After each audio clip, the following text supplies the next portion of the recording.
Hi, ShortMeTina here, ShortMeTina.com with my daily recap. Before we jump in, a couple of things. One, happy Valentine's Day.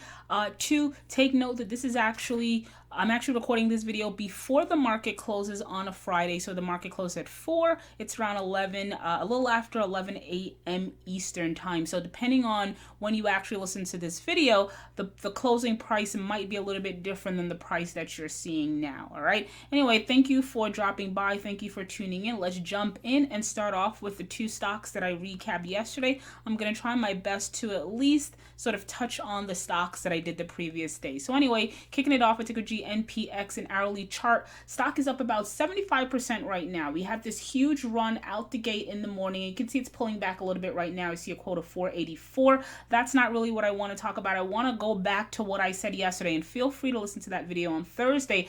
I said, well, based on the fact that this stock recently broke out of the resistance level, it had closed strong, and it was actually up in after hours yesterday. I said there's a possibility that this stock might continue its run into trading, which is essentially today. And I said that these are the type of stock that can double and triple in a very short period of time. And what happened? So if we look at the closing price yesterday, we closed at 272. Opened up at 318, right? So we opened well above the previous day's close, which tells you momentum is there. And then we went to a high of 574, which essentially is double the closing price of yesterday, right? 100%. So these types of stocks, you kind of want to study. These low floaters have the ability to put up 100 to 300% in a short period of time. Now it's pulling back some, 489, 490. I would say to pay attention to today's high of 574. If we can take that out with confirming volume, you might actually see this run some more. What else?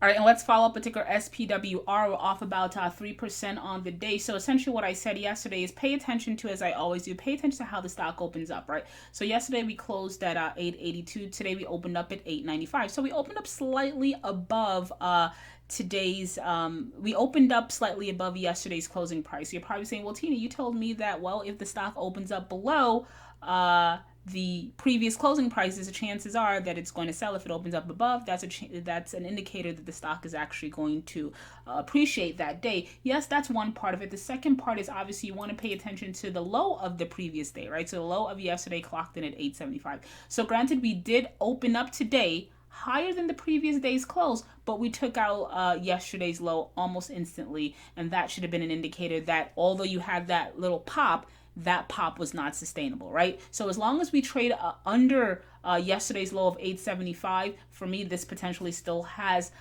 the potential to drift lower. All right, hope that makes sense. What else? All right, and so JD, just once again, like I've been telling everyone to put JD on their radar for the last, I don't know how many days. Some folks may have, I don't know. I'm still holding. When I first spotted this stock, it was trading around $19, $20. So it's made over 100% move, and you're probably saying to yourself, well, the move is done. I'm saying, well, no, maybe the move has just started, right? So we broke out, right? Again, it's a daily chart dating back to when the stock IPO'd in 2014. 6 years worth of data. So we held support here, and that's that sort of like shaded area. So support 1920, we held it. So obviously I bet on the fact that we would hold it again, which we did. And then here, this is the resistance level here. We can call that around 35, 36. We broke through that level, right? You can see it here. And in typical fashion, when a stock breaks through there, it's always going to retest that pivot spot just to measure, in my opinion, the strength of the bulls or the bears. And I think I'm going to talk about that in a few other stocks. Anyway, so here we kind of measured to see whether or not that, or tested to see whether or not that breakout was sustainable. This area held, and the stock, as you can see, it continues to trend up. So sitting here at 40, and I hope that makes sense, right? So sitting here at 42.45, for me, this one potentially has just started, and hence why I'm not really selling my shares, because I'm holding out for this right here, for that 50 or 51 price level. And if you look, it seems as though it's a magnet, right? So right now, I think the move in JD, although it's 100% from November 2018 to present, I still think, based on what I'm seeing now, that we have the potential to at least appreciate another 8 or 10 points. So keep it on your radar. What else? And then we have Zynga daily chart up about 1%. Listen, anyone that is familiar with me knows my motto: just hold on to those stocks. I know it's so tempting to sell it when you see that you're up 10, 15, 20, 25% in your account. And if you want to take some off the table, do that. But you have to hold on, right? Because you never know how far your winners are going to take you. I say that to say with Zynga, some folks may already know that when I initially first set this trade out or told my premium members about it, it was trading at around $3, right? So we got to trading around $3. Right now we're sitting here at 7. I know for a long time a lot of folks that are either in Zynga or these type of gaming stocks, they were very frustrated with Zynga, saying that it's moving too slow. Here we are sitting at $7, right? Here we are at we are at 52-week highs, right? Trending higher and higher. I say all that to say sometimes you have to be patient with these stocks, right? Especially if they're showing you a profit. If you're making money, it makes no sense to let go of your shares, right? So anyway, sitting here at 7, do I think it can hit 8? Absolutely. I thought it could hit 8 towards the ending of 2019. That did not happen. We're in 2020, and the stock is doing, in my opinion, everything right. Keep a watch out for ticker ZNGA. It looks like the momentum is just starting. You don't want to miss it. This even has the possibility of getting to 12 or 14. Not there yet right now. I'm just saying that I think 8 is within reach. What else? All right, really quickly on BBBY, Bed Bath and Beyond daily chart. You can just see here, again, it's a daily chart going back to 2006, so long history here, about 14 years worth of data. Stock is off 5% on a day. You can see this gap down here, but many could say the writing was on the wall when the stock broke longer term support around here of $19 or $20. If you're into shorting, perfect place to go short, because you can see here you had a breakdown of support rounding top. And although you had this little push here, the stock continues to drift further. Now, I know I always say it's best to trade in the direction of the trend, and this trend is clearly in a decline, but I'd pay attention to ticker BBBY for a potential 30 or even 50% gain, because the stock is so battered down at this point that I think there exists a chance for a decent reversal. I'm talking 30 to 40%, even 50%, perhaps even 100%, which would take you more or less right back to resistance here of around $20 to $22. So I wouldn't jump in now. Obviously, you want to let the dust settle. I'd be paying attention to really the candles, right? The size of the candles, and see how. I would just sort of kind of like gauge the selling at this point, because based on what I'm seeing now, it looks like whoever wants to be out might have already gotten out the stock, right? So keep BBBY on your radar. What else? All right, and then we see Snap inching up after this huge fall after the company reported earnings. We're sitting at 1775, so we're still well within that range we've been trading in, I want to say, for the past 6 or 7 months. So the key here, and if this stock is actually going to move to where I think it's going to move to, which is above 20, then in my opinion, it needs to start doing that relatively soon, right? So it's inching up, good sign, 1775.